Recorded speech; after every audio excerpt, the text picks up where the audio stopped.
Commerce Alive Today presents Compaq.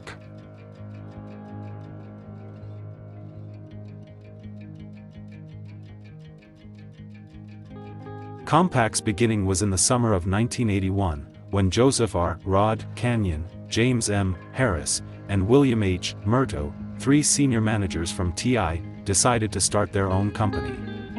They had not yet determined what their company would produce and market. Managing a Mexican restaurant or manufacturing storage devices for mini-computers or beeping devices for finding misplaced items were among their original ideas. The entrepreneurs eventually decided to build a portable PC that met industry standards set by IBM. With only $1,000 each to invest in their company, Canyon, Harris, and Murto approached Ben Rosen, president of Seven Rosen Partners, a high-technology venture capital firm in Houston. Rosen, who became Compaq's chairman, offered an initial investment of $2.5 million. Joining Allegem in his latest business venture were two longtime business partners, 32-year-old Jason Barzilay and Alex Sandel, then 42. The three Israeli-born partners had moved to Southern California in the 1970s because of its thriving Israeli business community and educational institutions. Allegem, then in his 20s, took business and finance courses at California Polytechnic Institute. He later joined with Sandel, an electronics engineer, to start a semiconductor distribution business. Barzilay entered the picture in 1983.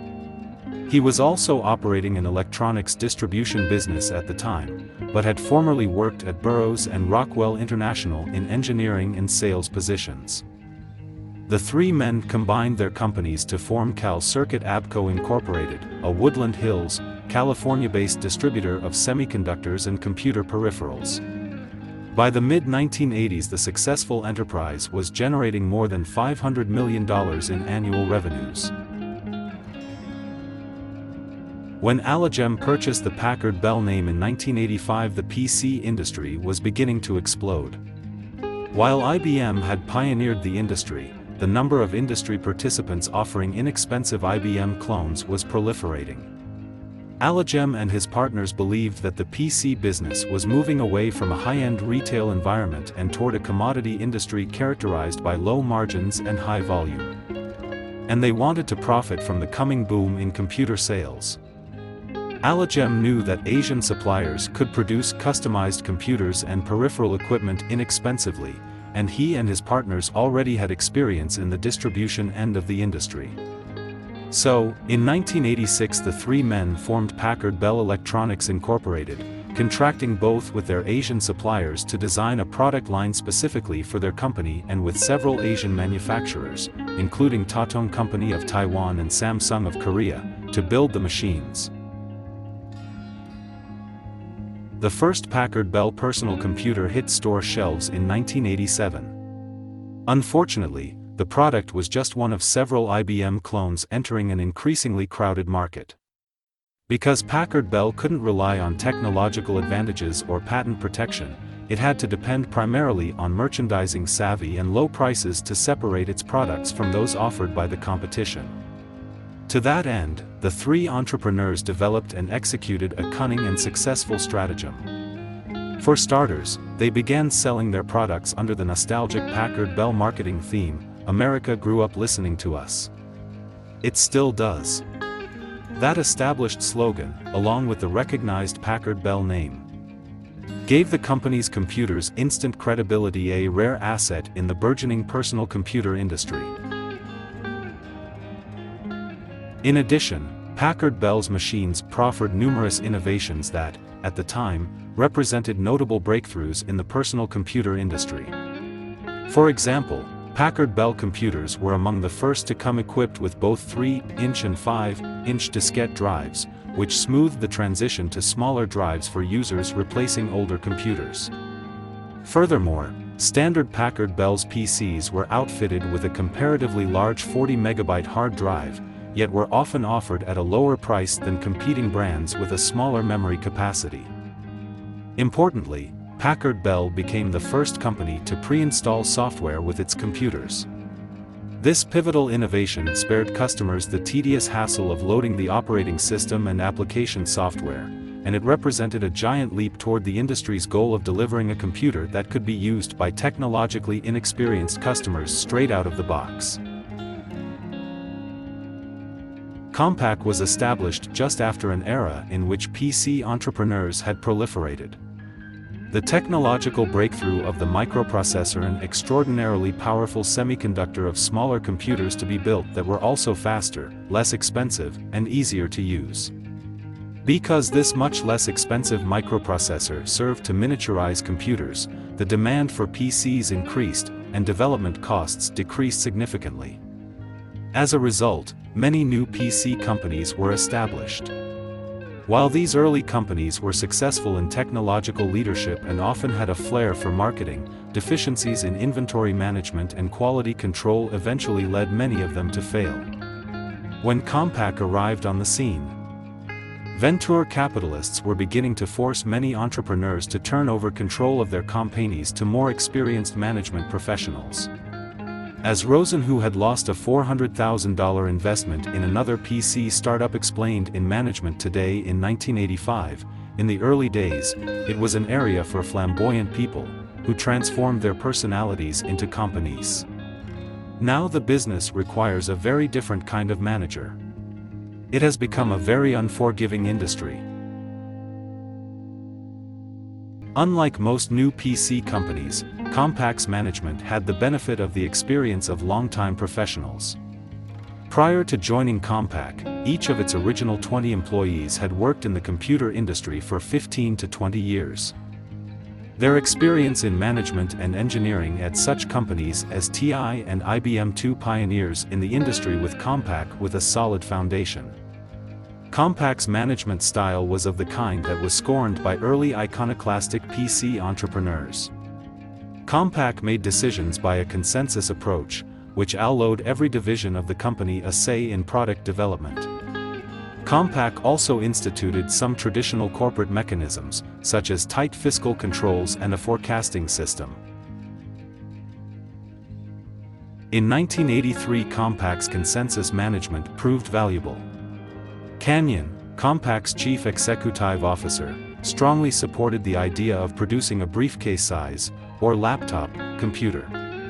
The marketing research director, however, concluded that the market for such a computer did not exist. Canyon relented, and Compaq waited while other companies, including Gavilan Computer Corporation and Data General Corporation, attempted to market such a product and failed. Meanwhile, Compaq shipped its first two products, the Compaq Portable and the Compaq Plus. These computers set the standard for portable, though larger than a briefcase full-function PCs. In 1983, Compaq shipped more than 53,000 portable PCs throughout the United States and Canada. That year, the Compaq workforce grew from 100 to 600, and production increased from 200 machines in January to 9,000 in December. The company recorded $111.2 million in revenues, the most successful first year of sales for a U.S. company. A key factor in Compaq's growth was a strong cooperative relationship with its dealers. With nearly 90 PCs on the market aimed at business professionals, shelf space was very competitive. Compaq did not have a direct sales force of its own, and thus did not compete with its authorized dealers. This arrangement gave dealers more incentive to carry Compaq computers. Compaq also motivated its authorized dealers through what was called sales pack, whereby Compaq paid a percentage of the dealer's cost of advertising, sales training, or incentives. Compaq's ability to develop, produce, and market new products in a very short time period was another key ingredient in its success. Once a product was approved, Compaq undertook all aspects of its development simultaneously. Factories were built, marketing and distribution arrangements were made, and engineers refined the product design. The product cycle in the PC industry was typically 12 to 18 months, Compaq delivered in 6 to 9 months. This fast turnaround in product development enabled Compaq to introduce the latest technology before its competitors. In 1984, for example, IBM announced a new version of its PC that experts felt would set back other PC manufacturers. Compaq pulled its resources from every branch of the company, and within 6 months introduced and shipped its DeskPro line of desktop PCs. 15 months later IBM shipped its portable PC, which was 2 pounds heavier and offered fewer features than Compaq's portable model. From the first quarter of 1983 to the last quarter of 1984, Compaq's production increased from 2,200 computers to 48,000. Despite the 1984 industry shakeout, Compaq reported an increase in sales to over $500 million. In March 1985, Rosen's original investment of $2.5 million increased in value to $30 million. Expediency in product development also led to a turning point in Compaq's history. In 1985, Intel, a leading manufacturer of microprocessors, wanted to market its powerful new microprocessor, the 80386, as soon as possible. Intel felt confident that a Compaq product based on the new microprocessor would see a quick entry into the market. Compaq and Intel worked together to correct defects in the 80386 microprocessors, and Intel redesigned many features of the chip to meet Compaq standards. Their collaboration resulted in Compaq's 1987 introduction of the DeskPro 386. Based on Intel's new chip, this new PC performed over 3 times faster than IBM's fastest PC, and nearly twice as fast as Compaq's closest competitor. It took IBM 9 months to introduce a comparable machine using Intel's 80386. By then Compaq was developing a portable version of its new PC. In 1986, Compaq became the first company to achieve Fortune 500 status in fewer than 4 years. From 1986 through 1989, Compaq's revenues increased fivefold to $3 billion, while other PC manufacturers including Apple Computer and Sun Microsystems, the 2 top contenders, had setbacks. Much of this growth was due to Compaq's successful marketing efforts in Europe. Led by Eckhard Pfeiffer, former head of TI's European consumer electronics Operation, Compaq began its European campaign in 1984, before most other US vendors. In 1989, Compaq became the number 2 supplier of business PCs to the European market, achieving $1.3 billion in international sales. With the PC market in Europe growing about 33% faster than the US market, Compaq had an edge on other PC manufacturers. In November 1989, Compaq introduced the Compaq SystemPro personal computer and the Compaq DeskPro 486. These PCs utilized a technology known as Extended Industry Standard Architecture, a hardware design that Compaq developed to challenge IBM's microchannel hardware design for its PS/2 PCs. These technologies increased the speed of PCs, enabling them to perform such complex operations as networking and multitasking. An added advantage of EISA was its ability to attract customers accustomed to using more powerful mini computers and mainframe computers. By incorporating EISA into its new products, Compaq began to set industry standards. While IBM was producing computers based on the microchannel technology, many other manufacturers were using EISA technology. Initial sales of the SystemPro were slow, but, as CEO Canyon told a Business Week correspondent, "We realized we were opening up a whole new market. We knew it would take some time." Company sales for 1990 reached $3.6 billion, with net income of $455 million, record figures for the 8th consecutive year. During that year, Compaq lengthened the list of countries in which it operated, opening new subsidiaries in Austria, Finland, and Hong Kong, and authorizing dealers in the former East Germany, Hungary, Yugoslavia, Argentina, Mexico, and Trinidad. International sales accounted for over half of Compaq's total revenue in 1990, eclipsing North American sales for the first time. 9 new products were introduced during that year. These included updated versions of the DeskPro 386 desktop PC and a high-performance notebook PC, the Compaq LTE 386S/20. By the end of 1990, Compaq had 3,872 authorized dealers throughout the world, over 2,000 of them in North America. However, Compaq slumped badly in 1991. For reasons ranging from economic recession and price competition to problems with the flow of distribution, Compaq sales and earnings fell for the first time in the company's history. Once again, the DeskPro 386 PC series was the best-seller, with desktop PCs accounting for close to 3/4 of Compaq's total revenue. In September 1991, a new line of Compaq computers was introduced that had a new feature known as intelligent modularity. This system, the DeskPro/M, enabled users to more readily upgrade key components as their needs and the available technology changed.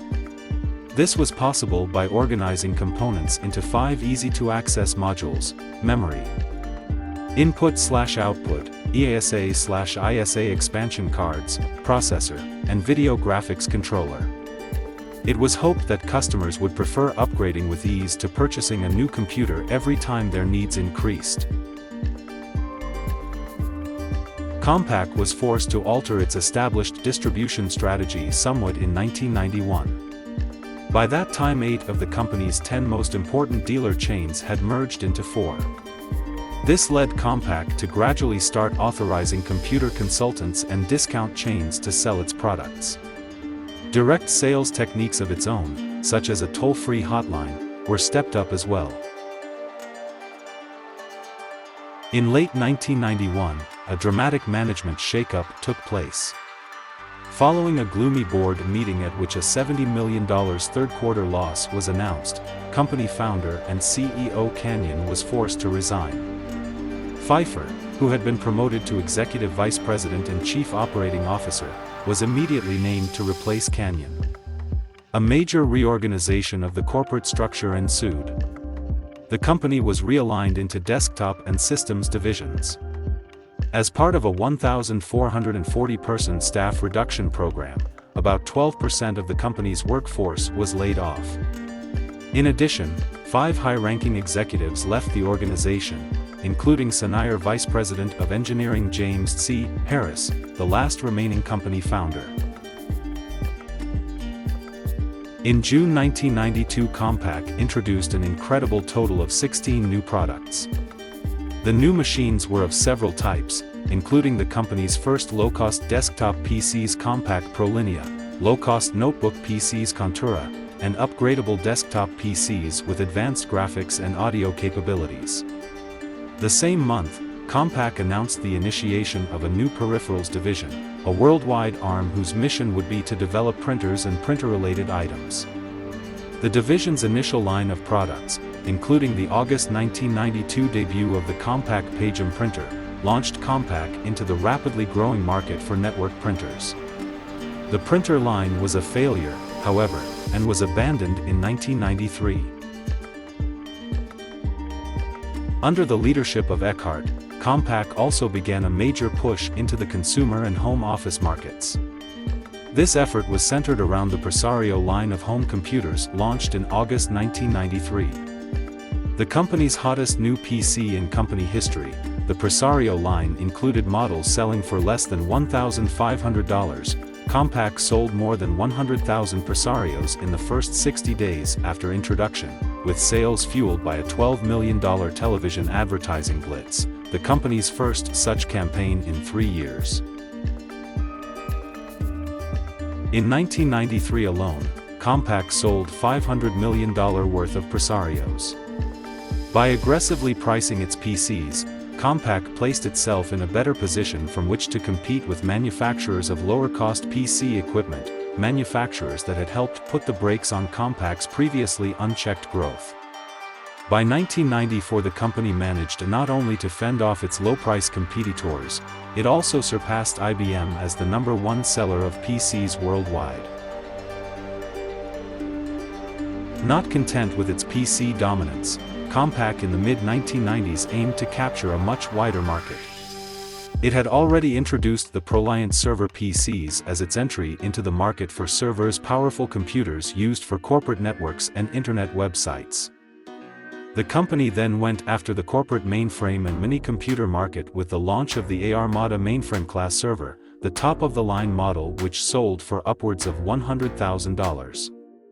On the lower-end server front, in 1994 Compaq launched the Prosignia Versa server, which cost only about 5 to 10% more than a desktop PC. Also, in 1994 Compaq revamped its logistics system in order to begin building its PCs to order from a huge stockpile of parts. Previously Compaq had estimated how many units of each product it wanted in its inventory and then had that number built. Under this build-to-inventory system the company risked making too many of a particular product and being stuck with excess unwanted inventory, as well as not having enough of a particularly hot product on hand. With its build-to-order system Compaq would realize significant inventory and manufacturing cost savings. Compaq was also positioned as one of the world leaders in just about every computer sector. The company was number 1 worldwide in desktop computers, number 3 in portable computers, number 3 in workstations, number 1 in both PC servers and entry servers, and number 6 in mid-range servers. In computer services, Compaq was suddenly number 3, behind IBM and EDS. Integrating the operations of Compaq and digital was sure to be difficult and costly. Compaq took a $3.6 billion charge against earnings in 1998 related to the acquisition and announced plans to cut 15,000 jobs and 2,000 at Compaq. Areas of overlap began to be addressed, such as the folding of Digital's PC production into that of Compaq and the scaling back of Compaq's network equipment unit. However, it would take some time before the full impact of this combination at the time the largest merger could be assessed.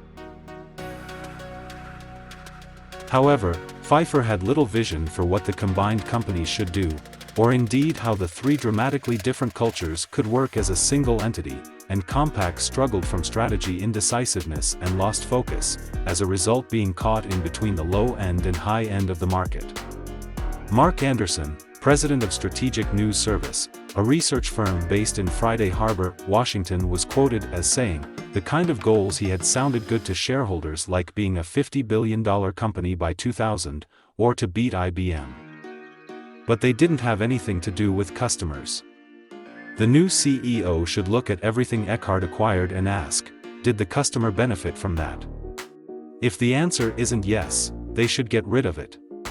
On one hand, Compaq had previously dominated the PC market with its price war but was now struggling against Dell, which sold directly to buyers, avoiding the dealer channel and its markup, and built each machine to order to keep inventories and costs at a minimum.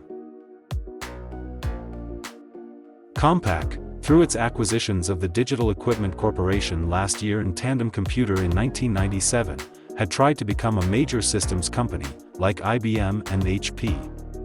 While IBM and HP were able to generate repeat business from corporate customers to drive sales of their different divisions, Compaq had not yet managed to make its newly acquired sales and services organizations work as seamlessly. In early 1998, Compaq had the problem of bloated PC inventories. By summer 1998, Compaq was suffering from product quality problems. Robert Stearns, SVP of Business Development, said, "In quest for bigness, he lost an understanding of the customer and built what I call empty market share, large but not profitable." While Jim Moore, a technology strategy consultant with GeoPartners Research in Cambridge, Massachusetts, says Pfeiffer raced to scale without having economies of scale. The colossus that Pfeiffer built up was not nimble enough to adapt to the fast-changing computer industry.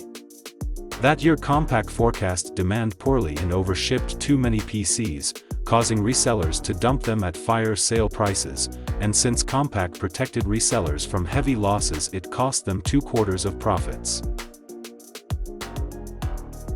Pfeiffer also refused to develop a potential successor, rebuffing Rosen's suggestion to recruit a few executives to create the separate position of Compaq president. The board complained that Pfeiffer was too removed from management and the rank and file, as he surrounded himself with a clique of Chief Financial Officer Earl Mason, Senior Vice President John T. Rose, and Senior Vice President of Human Resources Hans Gutsch. Current and former Compaq employees complained that Gutsch was part of a group of senior executives, dubbed the A Team, who controlled access to Pfeiffer. Gutsch was said to be a master of corporate politics, pitting senior vice presidents against each other and inserting himself into parts of the company that normally would not be under his purview. Gutsch, who oversaw security, had an extensive security system and guard station installed on the 8th floor of CCA 11, where the company's senior vice presidents worked. There were accusations that Gutsch and others sought to divide top management, although this was regarded by others as sour grapes on the part of executives who were shut out of planning that involved the acquisitions of Tandem and Digital Equipment Corporation. Pfeiffer reduced the size of the group working on the deal due to news leaks, saying, "We cut the team down to the minimum number of people, those who would have to be directly involved, and not one person more." Robert W. Stearns, Compaq's Senior Vice President for Business Development, with responsibility for mergers and acquisitions, had opposed the acquisition of Digital as the cultural differences between both companies were too great, and complained that he was placed on the B team as a result. Compaq entered 1999 with strong expectations. Fourth quarter 1998 earnings reported in January 1999 beat expectations by 6 cents a share with record 48% growth. The company launched Compaq.com as the key for its new direct sales strategy, and planned an IPO for Alta Vista toward the end of 1999 in order to capitalize on the dot-com bubble. However, by February 1999, analysts were skeptical of Compaq's plan to sell both direct and to resellers. Compaq was hit with 2 class action lawsuits, as a result of CFO Earl Mason, SVP John Rose, and other executives selling $50 million of stock before a conference call with analysts, where they noted that demand for PCs was slowing down.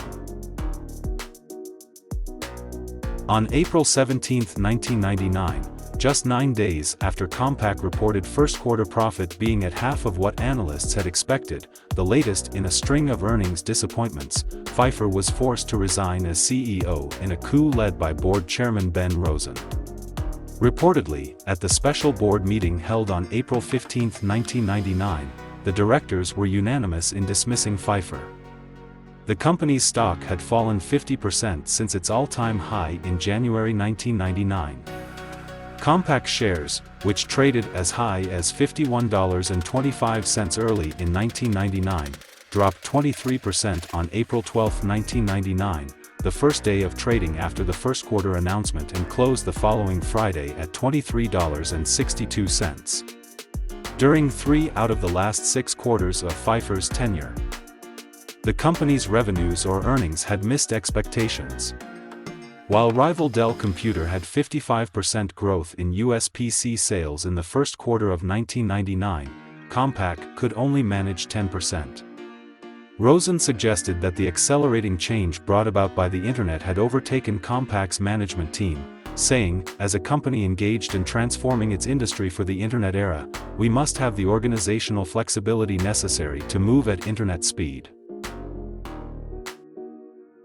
Roger Kay, an analyst at International Data Corporation, observed that Compaq's behavior at times seemed like a personal vendetta, noting that Eckhard has been so obsessed with staying ahead of Dell that they focused too hard on market share and stopped paying attention to profitability and liquidity. They got whacked in a price war that they started. Subsequent earnings releases from Compaq's rivals, Dell, Gateway, IBM, and HP suggested that the problems were not affecting the whole PC industry as Pfeiffer had suggested. Dell and Gateway sold direct, which helped them to avoid Compaq's inventory problems and compete on price without dealer markups, plus Gateway sold web access and a broad range of software tailored to small businesses. HP's PC business had similar challenges like Compaq, but this was offset by HP's extremely lucrative printer business, while IBM sold PCs at a loss but used them to lock in multi-year services contracts with customers. After Pfeiffer's resignation, the board established an office of the CEO with a triumvirate of directors, Rosen as interim CEO and vice chairman Frank Doyle and Robert Ted Enlow III. They began cleaning house, as shortly afterward many of Pfeiffer's top executives resigned or were pushed out, including John Rando, Earl Mason, and John Rose. Rando, senior vice president and general manager of Compaq Services, was a key player during the merger discussions and the most senior executive from Digital to remain with Compaq after the acquisition closed and had been touted by some as the heir apparent to Pfeiffer. Rando's division had performed strongly as it had sales of $1.6 billion for the first quarter compared to $113 million in 1998, which met expectations and was anticipated to post accelerated and profitable growth going forward. At the time of Rando's departure, Compaq Services ranked third behind those of IBM and EDS, while slightly ahead of HP's and Andersen Consulting. However, customers switched from Digital and Tandem technology-based workstations to those of HP, IBM, and Sun Microsystems. Mason, senior vice president and chief financial officer, had previously been offered the job of chief executive of Alliant Foodservice Incorporated, a foodservice distributor based in Chicago, and he informed Compaq's board that he accepted the offer. Rose, senior vice president and general manager of Compaq's Enterprise Computing Group, resigned effective as of June 3 and was succeeded by Tandem veteran Enrico Pescatori. Rose was reportedly upset that he was not considered for the CEO vacancy, which became apparent once Michael Capellas was named COO. While Enterprise Computing, responsible for engineering and marketing of network servers, workstations and data storage products, reportedly accounted for 1/3 of Compaq's revenues and likely the largest part of its profits, it was responsible for the earnings shortfall in Q1 of 1999. In addition, Rose was part of the old guard, close to former CEO Pfeiffer, and he and other Compaq executives had been criticized at the company's annual meeting for selling stock before reporting the sales slowdown. Rose was succeeded by SVP Enrico Pescatori, who had previously worked as a senior executive at Olivetti, Zenith Data Systems, Digital Equipment Corporation and Tandem Computers. Capellas was appointed COO after pressure mounted on Rosen to find a permanent CEO, however it was reported that potential candidates did not want to work under Rosen as chairman. Around the same time Pescatori was placed in charge of the newly created Enterprise Solutions and Services Group, making him Compaq's second most powerful executive in operational responsibility after Capellas. Pfeiffer's permanent replacement was Michael Capellas, who had been serving as Compaq's SVP and CIO for under a year. A couple months after Pfeiffer's ouster, Capellas was elevated to interim chief operating officer on June 2, 2000, and was soon appointed president and CEO. Capellas also assumed the title of chairman on September 28, 2000, when Rosen stepped down from the board of directors. Capellas was able to restore some of the luster lost in the latter part of the Pfeiffer era, and he repaired the relationship with Microsoft which had deteriorated under his predecessor's tenure. However, Compaq still struggled against lower-cost competitors with direct sales channels such as Dell, who took over the top spot of PC manufacturer from Compaq in 2001. Compaq relied significantly on reseller channels, so their criticism caused Compaq to retreat from its proposed direct sales plan, although Capellas maintained that he would use the middlemen to provide value-added services. Despite falling to number 2 among PC manufacturers, Capellas proclaimed, "We are number 2 in the traditional PC market, but we're focused on industry leadership in the next generation of Internet access devices and wireless mobility. That's where the growth and the profitability will be." The company's longer-term strategy involved extending its services to servers and storage products, as well as handheld computers such as the iPad Pocket PC, which accounted for 11% of total unit volume. Compaq struggled as a result of the collapse of the dot-com bubble, which hurt sales of their high-end systems in 2001 and 2002, and they managed only a small profit in a few quarters during these years. They also accumulated $1.7 billion in short-term debt around this time. The stock price of Compaq, which was around $25 when Capellas became CEO, was trading at half that by 2002. In 2002, Compaq signed a merger agreement with HP for $24.2 billion, including $14.45 billion for goodwill, where each Compaq share would be exchanged for 0.6325 of a HP share. There would be a termination fee of $675 million that either company would have to pay the other to break the merger. Compaq shareholders would own 36% of the combined company while HP's would have 64%. HP had reported yearly revenues of $47 billion, while Compaq's was $40 billion, and the combined company would have been close to IBM's $90 billion revenues. It was projected to have $2.5 billion in annual savings by mid-2004. The expected layoffs at Compaq and HP, 8,500 and 9,000 jobs respectively, would leave the combined company with a workforce of 145,000. The companies would dole out a combined $634.5 million in bonuses to prevent key employees from leaving if shareholders approved the proposed merger, with $370.1 million for HP employees and $264.4 million for Compaq employees. Both companies had to seek approval from their shareholders through separate special meetings. While Compaq shareholders unanimously approved the deal, there was a public proxy battle within HP as the deal was strongly opposed by numerous large HP shareholders, including the sons of the company founders, Walter Hewlett and David Packard, as well as the California Public Employees Retirement System and the Ontario Teachers' Pension Plan. Walter Hewlett only reluctantly approved the merger, in his duty as a member of the board of directors, since the merger agreement called for unanimous board approval in order to ensure the best possible shareholder reception. While supporters of the merger argued that there would be economies of scale and that the sales of PCs would drive sales of printers and cameras, Walter Hewlett was convinced that PCs were a low-margin but risky business that would not contribute and would likely dilute the old HP's traditionally profitable imaging and printing division. David Packard, in his opposition to the deal, massive layoffs as an example of this departure from HP's core values that although the founders never guaranteed job security, Bill and Dave never developed a premeditated business strategy that treated HP employees as expendable. Packard further stated that Carly Fiorina's high-handed management and her efforts to reinvent the company ran counter to the company's core values as established by the founders. The founders' families who controlled a significant amount of HP shares were further irked because Fiorina had made no attempt to reach out to them and consult about the merger. Instead, they received the same standard roadshow presentation as other investors. Analysts on Wall Street were generally critical of the merger, as both companies had been struggling before the announcement, and the stock prices of both companies dropped in the months after the merger agreement was made public. Particularly rival Dell made gains from defecting HP and Compaq customers who were wary of the merger.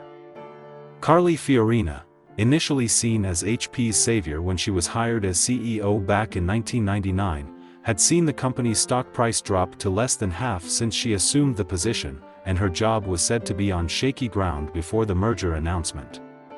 HP's offer was regarded by analysts to be overvaluing Compaq, due to Compaq's shaky financial performance in the past recent years, as well as Compaq's own more conservative valuation of its assets. Detractors of the deal noted that buying Compaq was a distraction that would not directly help HP take on IBM's breadth or Dell Computer's direct sales model. Plus, there were significant cultural differences between HP and Compaq, which made decisions by consensus and rapid autocratic styles, respectively. One of Compaq's few bright spots were its services business, which was outperforming HP's own services division. The merger was approved by HP shareholders only after the narrowest of margins, and allegations of vote buying haunted the new company. It was subsequently disclosed that HP had retained Deutsche Bank's investment banking division in January 2002 to assist in the merger. HP had agreed to pay Deutsche Bank $1 million guaranteed, and another $1 million contingent upon approval of the merger. On August 19, 2003, the US SEC charged Deutsche Bank with failing to disclose a material conflict of interest in its voting of client proxies for the merger and imposed a civil penalty of $750,000. It consented without admitting. Compaq's pre-merger symbol was CPQ. This was combined with HP's ticker symbol HWP to create the current ticker symbol HPQ. Capellas, Compaq's last chairman and CEO, became president of the post-merger HP, under chairman and CEO Carly Fiorina, to ease the integration of the two companies. However, Capellas was reported not to be happy with his role, being said not to be utilized and being unlikely to become CEO as the board supported Fiorina. Capellas stepped down as HP president on November 12, 2002, after just 6 months on the job, to become CEO of MCI WorldCom, where he would lead its acquisition by Verizon. Capellas' former role of president was not filled as the executives who reported to him then reported directly to the CEO.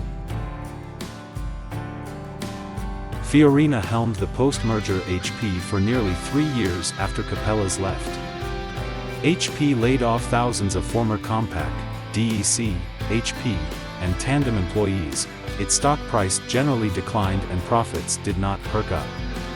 Several senior executives from the Compaq side, including Jeff Clark and Peter Blackmore, would resign or be ousted from the post-merger HP. Though the combination of both companies' PC manufacturing capacity initially made the post-merger HP number one, it soon lost the lead and further market share to Dell, which squeezed HP on low-end PCs. HP was also unable to compete effectively with IBM in the high-end server market. In addition, the merging of the stagnant Compaq computer assembly business with HP's lucrative printing and imaging division was criticized for obstructing the profitability of the printing/imaging segment. Overall, it has been suggested that the purchase of Compaq was not a good move for HP, due to the narrow profit margins in the commoditized PC business, especially in light of IBM's 2004 announcement to sell its PC division to Lenovo. The Inquirer noted that the continued low return on investment and small margins of HP's personal computer manufacturing business, now named the Personal Systems Group, continues to be what it was in the individual companies, not much more than a job creation scheme for its employees. One of the few positives was Compaq's sales approach and enterprise focus that influenced the newly combined company's strategy and philosophy. In February 2005, the board of directors ousted Fiorina, with CFO Robert Wayman being named interim CEO.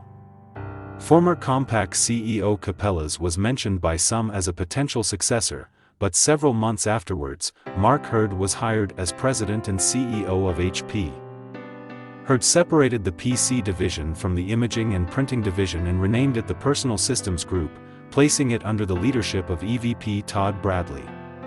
Hewlett-Packard's PC business has since been reinvigorated by Hurd's restructuring and now generates more revenue than the traditionally more profitable printers. By late 2006, HP had retaken the number one sales position of PCs from Dell, which struggled with missed estimates and poor quality, and held that rank until supplanted in the mid-2010s by Lenovo. Most Compaq products have been rebranded with the HP nameplate, such as the company's market-leading ProLiant server line, while the Compaq brand was repurposed for some of HP's consumer-oriented and budget products. Notably, Compaq Presario PCs, HP's business computers line, was discontinued in favor of the Compaq Evo line, which was rebranded HP Compaq. HP's Hornada PDAs were replaced by Compaq iPAQ PDAs, which were renamed HP iPAQ. Following the merger, all Compaq computers were shipped with HP software. In 2008, HP reshuffled its business line notebooks. The Compaq, name from its HP Compaq series, was originally used for all of HP's business and budget notebooks. However, the HP EliteBook line became the top of the business notebook lineup, while the HP Compaq B series became its middle business line. As of early 2009, the HP ProBook filled out HP's low-end business lineup. On August 18, 2011, then CEO of HP Leo Apotheker announced plans for a partial or full spin-off of the Personal Systems Group. The PC unit had the lowest profit margin, although it accounted for nearly a third of HP's overall revenues in 2010. HP was still selling more PCs than any other vendor, shipping 14.9 million PCs in the second quarter of 2011, while Dell and Lenovo were tied for second place, each with more than a 12% share of the market and shipments of over 10 million units. However, the announcement of the PC spin-off was poorly received by the market, and after Apotheker's ouster, plans for a divestiture were cancelled. In March 2012, the printing and imaging division was merged into the PC unit. In October 2012, according to Gartner, Lenovo took the lead as the #1 PC manufacturer from HP, while IDC ranked Lenovo just right behind HP. In Q2 2013, Forbes reported that Lenovo ranked ahead of HP as the world's #1 PC supplier. HP discontinued the Compaq brand name in the United States in 2013. In 2015, the Argentine company Grupo Nusan acquired the brand's license, along with a $3 million investment, and developed 2 new lines of Presario notebooks for the local market over the course of the year. By March 2019, Compaq's Argentine website went offline, with the last archived copy dated October 2018, featuring the same models introduced in 2016. Around 2013, Globok, a Brazilian-based retailer, started a partnership with HP to reintroduce the brand with a new line of desktop and laptop computers. And in 2018, Ossify Industries, an Indian-based company, entered a licensing agreement with HP to use the Compaq brand name for the distribution and manufacturing of smart TV sets.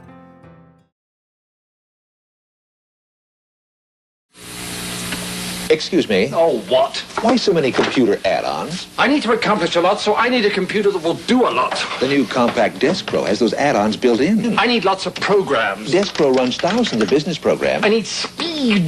Desk Pro's 2 to 3 times faster than yours. I need storage. Inside the Desk Pro, capacity equal to 30 diskettes. I need a vacation. The new Compaq Desk Pro. It simply works better. I need my desk back. If you have any fond memories, please indicate it at the comments below. Thanks for watching, subscribe, and like.